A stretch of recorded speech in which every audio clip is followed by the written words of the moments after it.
Skydiving is a thrilling activity. I've experienced tandem jumps in the past, with a dive master taking the responsibility, but it was time for me to spread my own wings and take an accelerated freefall jump on my own. 1,000 feet in 4 to 5 seconds. We're covering 500 feet in 2 seconds. Wow, the speed's gonna be incredible. Danger is a huge factor into it, and if you don't approach it correctly with the correct sort of mindset, you could die. Have I got your attention? It got mine. You don't take baby steps in an accelerated freefall class. It's one big step, a giant leap. This was a class I definitely wanted to ace, so I really paid attention. That's my knee position would be open them up more. Yeah. That's straighten my legs out 4 to 6 inches. Yep. That's it. That's bring them in a little bit. Right. Okay. That's relax, man. That's right. When falling at 120 miles per hour, it's impossible to hear anything but the intense blast of wind. The only way to communicate is entirely with hand signals. If you have an unstable exit, or you feel your instructor shaking you, arch more. Okay. Okay? Regardless of altitude, regardless of stability, regardless of where you're at on the skydive, if both instructors are not there, wave off and deploy your parachute. You are not allowed to be alone in free fall. We went over a lot of information and procedures.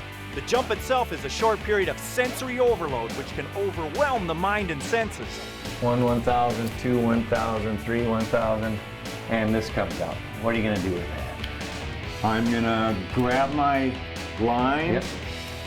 And Pull those right pull apart. these apart Yep. and kick There you whichever direction I need to Yep. spin. Okay, so now we got the line twist come out. How are we going to get that slider to come down? Then I pull these straight down. Rapidly 4 to 5 times. Yeah. And that slider will come down a little bit every time. But once that parachute's out, if it's, the line twist, the slider's stuck up there, the end cells are closed, you got a lot of time, from 5,000 feet to 50, to 2,500 feet. It's a lot of time to deal with stuff. Jumpers have to be ready and able to perform all procedures to land safely. I realized skydivers are not the foolhardy, crazy maniacs people think. An accelerated freefall course is a well-run, methodical program training thrill seekers to safely enjoy the ride. We're west of Baldwin, and just west of Baldwin we have the school complexes here. We got one school here with a swimming pool. My jump master, Joe, pointed out landmarks to reference on my descent. Even from the sky, it's good to know where you're going and how to get there. And of course, knowing how to land would be important too. At 1,000 feet is where you start your landing pattern. So you're going to go downwind, starting your landing pattern at 1,000 feet. You're going to go downwind to 600 feet, and you want to be somewhere past the target. And at 600 feet, you turn crosswind. At 300 feet, you turn into the wind. And at 10 to 12, or twice your body height, you flare the parachute. Okay, the last second. The last second. You're not going to be able to do that twice. Yeah, that's right. Flare, flare, flare, flare, flare. Feet, calf, thigh, butt, and back. Okay. I was ready. Where's the plane?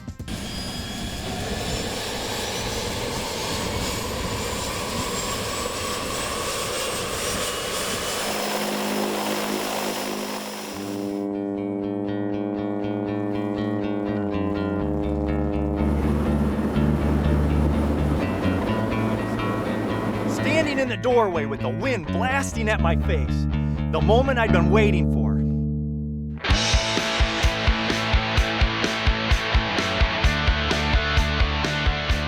Everything is up to me how well I handle an overload of stress, anxiety, and adrenaline, pumping a buzz through my body. Will I remember all of what it takes to survive a 13,000-foot jump from the sky? And once I deploy the chute, I'm on my own. I have to get myself down safely. It feels like a tremendous leap of faith. There's a feeling of overwhelming exhilaration and anxiety, both at the same time. Woohoo! Success and a perfect landing. That got the party started. Well, the skydiving business is a lot of fun. The best part of it is taking people on their first jump and introducing them to the sport. If you want to learn to skydive, it doesn't really matter how old you are. You can come out, you don't have to be a weightlifter or a personal trainer to come out and do this. People start in their 40s, 50s. We've taken people on tandems in their 90s. It's not for everybody, but I mean, certainly anybody can try it.